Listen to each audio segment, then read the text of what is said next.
Super ships in general are obscenely expensive.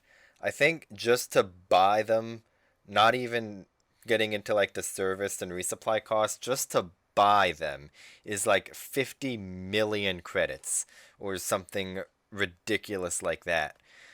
So when you're picking out which ones you do or don't want to buy, if you end up buying one that you don't like, uh, or one that's like just flat out weak, it's a very, very expensive mistake to pay for. So, right now, I'm going to look at all five Super Destroyers currently in the game as of patch, I think 12.1 this is. It's the one with the Commander rework and the Napolis that are running around with 11-kilometer secondaries, whichever one that is. I think it's 12.1. But anyway, first thing I'm going to start off with saying is that this is all my opinion, right? If you disagree with how I rank these ships, that is perfectly fine.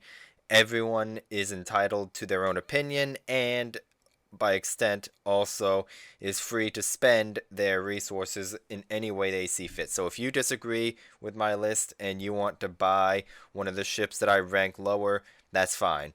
That's entirely up to you.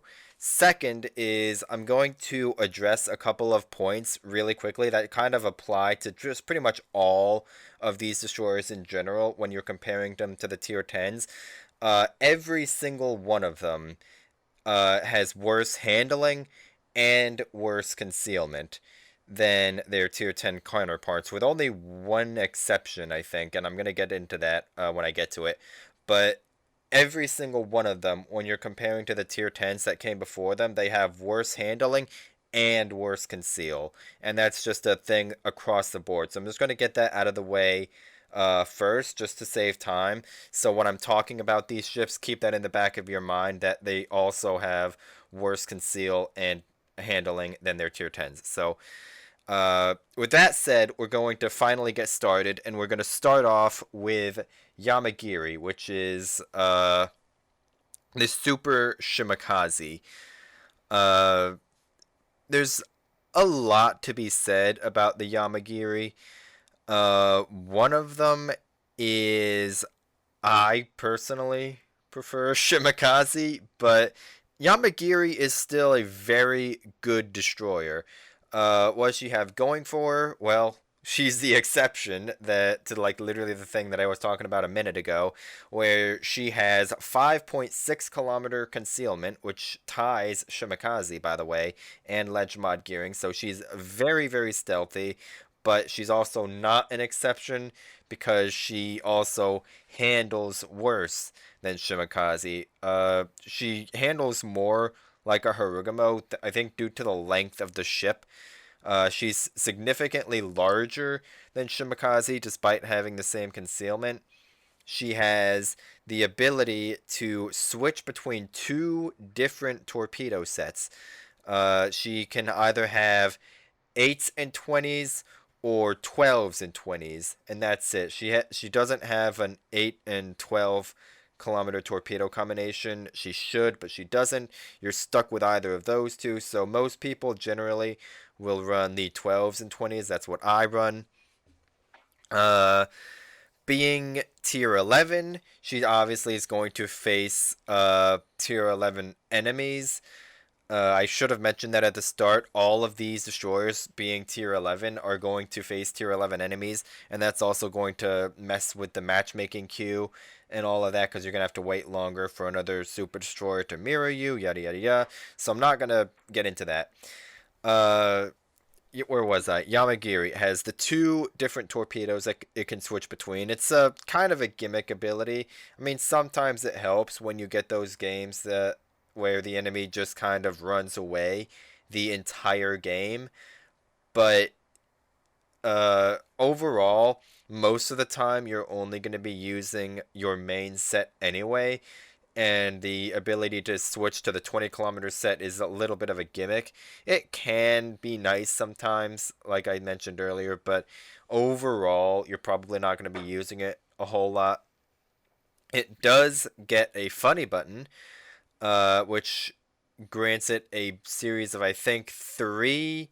I honestly don't remember all of the statistics off the top of my head. I don't remember if this one is 3 or 4 salvos it has in its burst fire funny button, and it also grants it improved HE pen when it uses these funny buttons, which I'm going to call them funny shells, and that refers to the shells fired during the funny button. So the funny shells have improved HE pen. I don't believe they have any improved fire chance or ballistics or anything of the sort. It's just improved pen, just because. Uh, and it's also Japanese HE, so it hits pretty hard. Honestly, it's a pretty solid destroyer. Also, compared to Shimakaze, it has the same surface detection, but it does not have as good air detection. I think it's 3.2 kilometers air detect on the Yamagiri compared to 2.7 on Shimakaze. No destroyer should have 12-kilometer air detect. Jesus Christ. Uh, it's a very good destroyer. Would I rate it above the Shimakaze? The thing that really puts Shimakaze over the Yamagiri, at least for me, is the fact that Shimakaze, first of all, has its ledge mod, uh, which grants it the 25% torpedo reload as compared to the Yamagiri, which does not get any ledge mod to speak of, because, ledge mods are for tier 10s, and certain tier 10s anyway. But basically, that in combination with its air detect being 3.2 compared to Shima's 2.7, it's a very good destroyer. The funny button is strong. Japanese HE hits very hard. Uh, it has the ability to switch between the torps, which is occasionally nice. It's a bit of a quality of life right there. I think I'm not positive, but I think it has slightly better reload in general on the main battery compared to Shimakaze, so it also has that going for it as well. I could be wrong, but if that is the case, then it would have that going for it. But I personally think that there are better options, or at least better first options than the Yamagiri, so we're going to put Yamagiri up in A. It's a very good ship, but you should wait until after you get, first of all, whichever other super ships you want, or uh, whatever other super destroyers you want, or that I recommend, or whatever else. So, very, very good destroyer, very strong A tier. I just think that there are better ones that you should buy first. And that brings us on to the Joshua Humphreys, which is the tier 11 gearing. And I absolutely love this destroyer.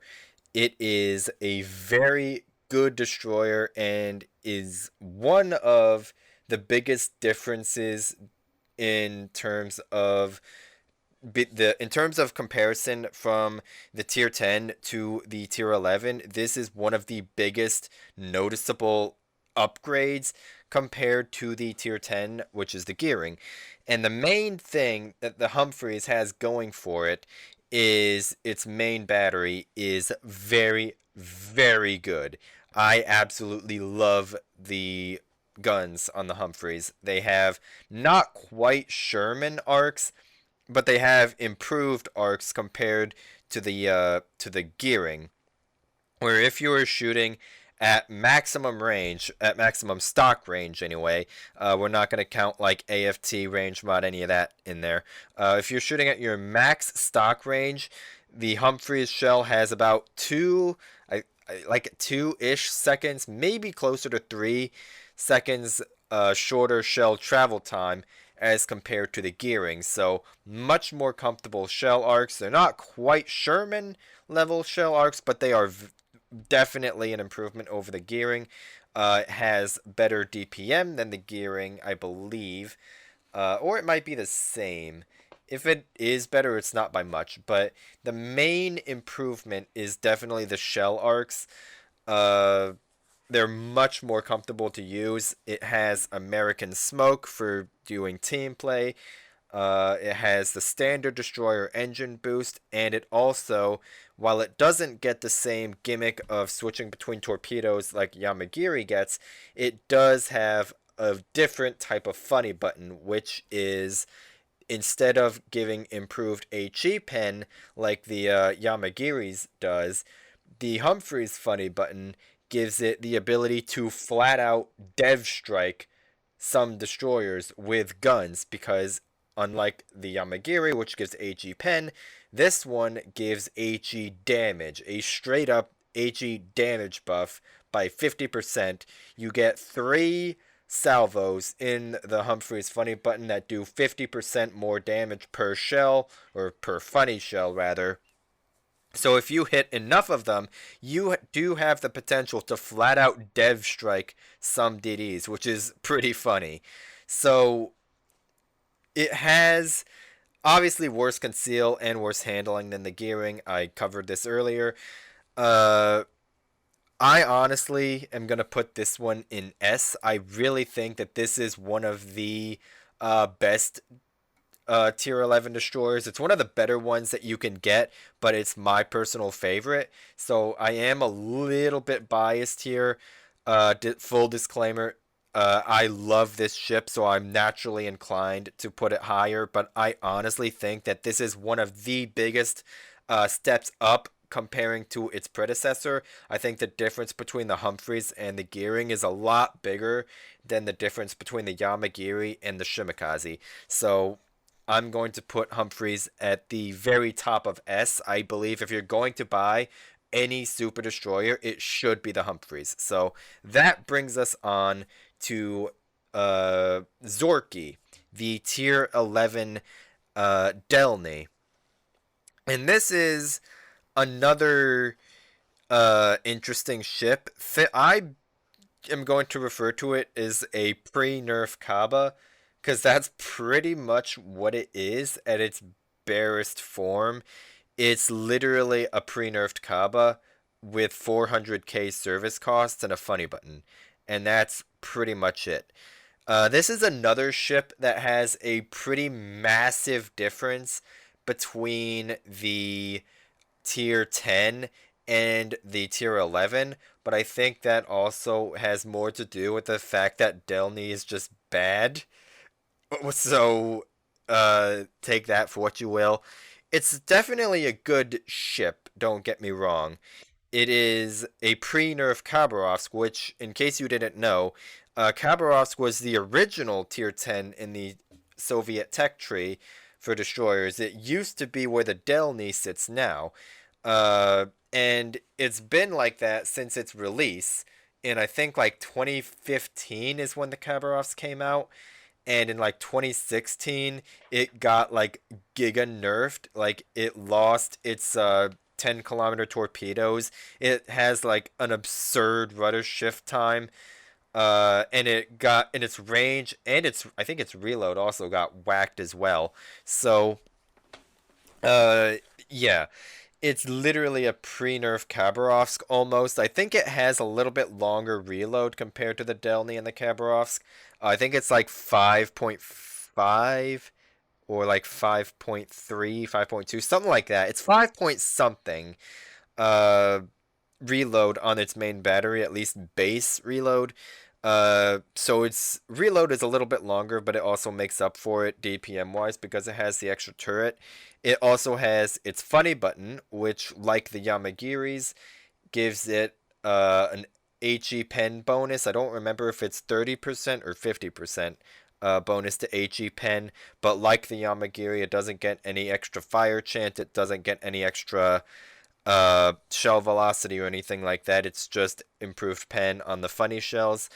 You do get 4 salvos in the funny button as well, as compared to the Yamagiri and the Humphreys that only get 3. You get 4 with the Zorkiy. Or the Yamagiri might also get 4. I honestly don't remember. It's been a hot minute since I've played that ship, but You do get four funny salvos with four turrets. It's a pre-nerf Khabarovsk. It's honestly not bad. It's still on the, I believe, the weaker side for tier 10 destroyers, because if you want to play an open water farming ship, there's plenty of other destroyers for that. So it's fine, uh, and it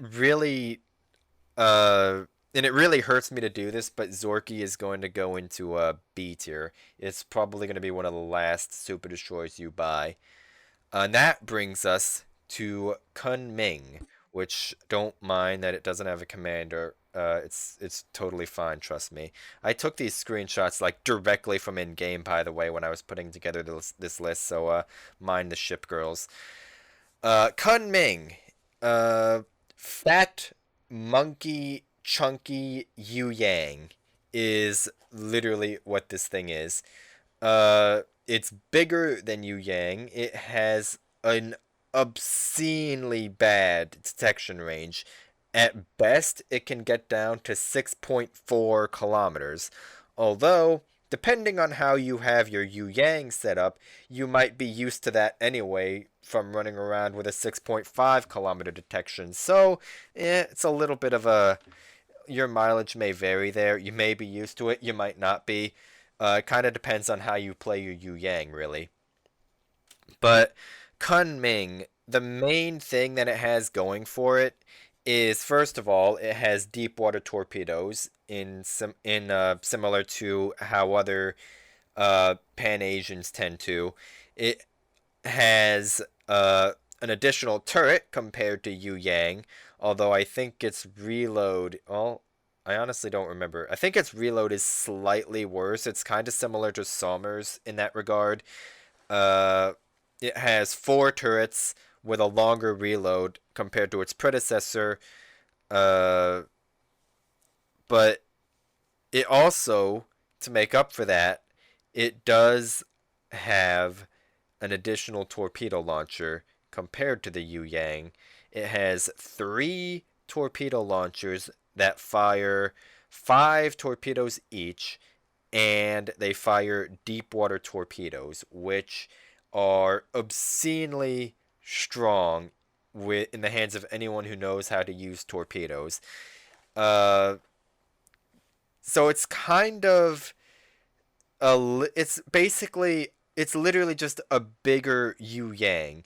You gain a torpedo tube and a turret, but you pay for it by having the higher detection. You also get the standard Pan Asian smoke, which is what I personally run on it because I like to use its guns to set fires on flooded targets. I honestly don't remember if it gets the radar or not. I'm pretty sure it should. So, but I personally would recommend using the smoke anyway. This is really the only Pan Asian destroyer that I recommend. Well, no, it's the only Pan Asia destroyer that I would recommend taking the smoke over the radar. All the rest of them, the Xianyang, the Chungmu, and the Yu Yang, the radar all have use cases, and it's up to you which one you run between the smoke and the radar. But for the Kunming, I especially recommend the smoke because you gain that extra turret, so you can get fires a little bit easier because you have more shells to set more fires with. So you also, this is very important, like the Yu Yang, it does get a torpedo reload booster on quintuple, triple launchers of deep water torpedoes. So you could literally flood the ocean with a fucking shit ton of deep water torpedoes and zone the absolute shit out of pretty much anywhere you don't want the enemy to be. The caveat, of course, is you obviously don't hit destroyers or submarines with the deep water torpedoes, so that kind of sucks. But you are obscenely unfun and extremely obnoxious to have to push into as a cruiser or a battleship. Nobody wants to push into a Kunming because it has such absurd torpedo power, but at the same time, you don't hit destroyers, you have a ridiculous detection range, and you also don't get any sort of funny button to speak of.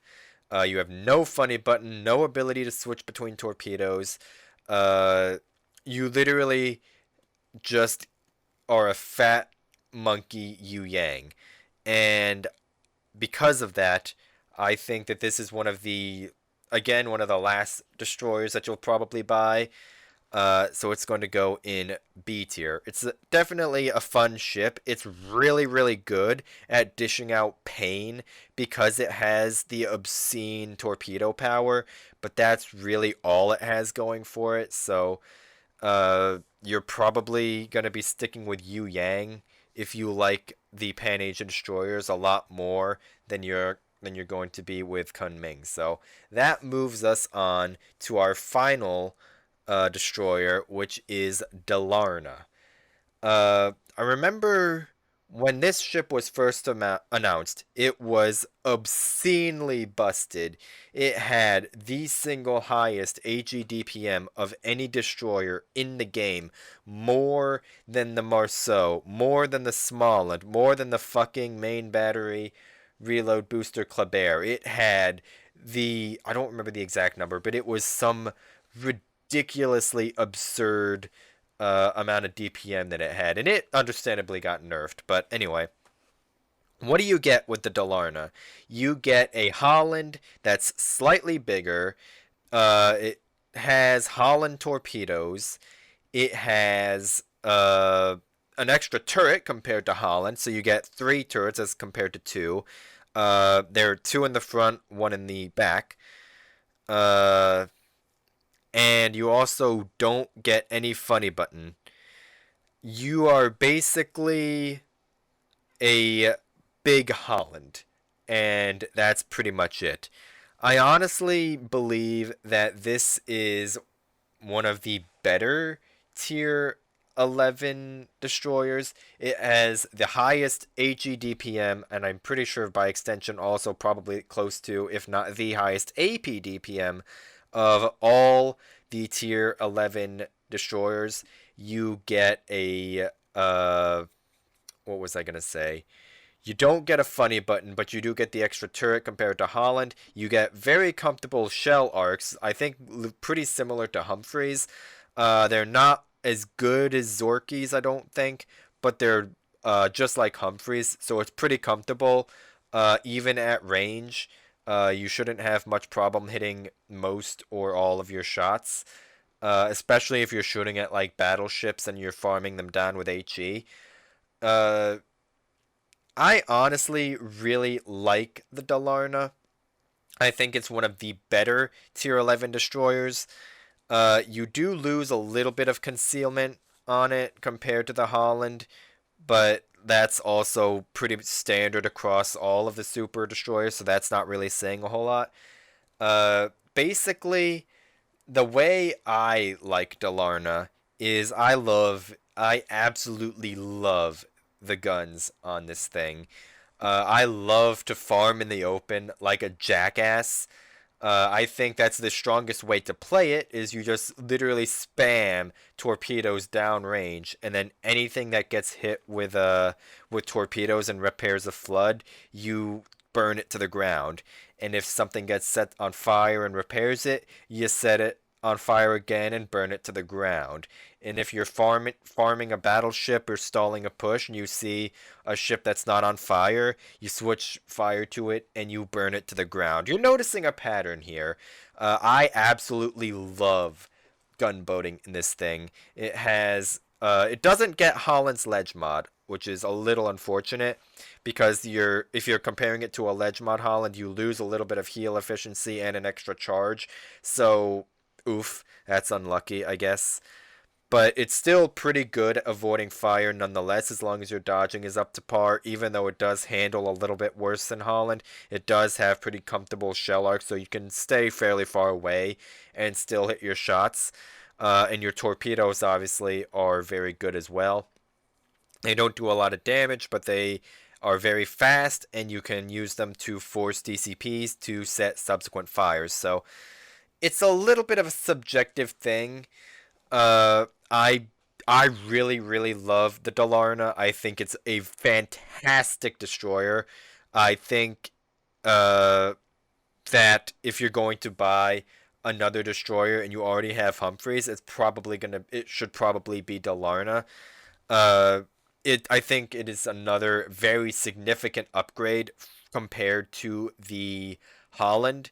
Yamagiri is still good, but the difference between Shimakaze and Yamagiri is not as big as the difference between Dalarna and Holland, at least in my opinion. I really, really like this ship, and I honestly recommend it to most people.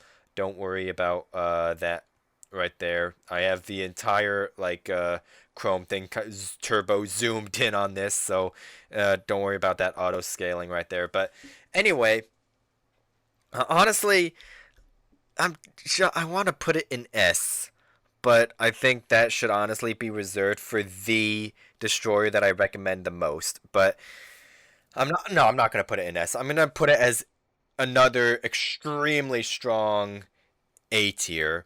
So that is going to be my list for the tier 11 destroyers. If you disagree, then that's fine. If you agree, then I hope this helped you. Or if you're looking at purchasing any of these ships, I hope this was of benefit to you. Uh, I really recommend Humphreys and Dalarna above everything else. And that is going to be my closing statement. So I hope this video was of use to you and you found it helpful. If you like the tier list, leave a like on the video, I guess. If you dislike it, dislike it. But on that note, that is going to be enough for today, and I will see you in tomorrow's video.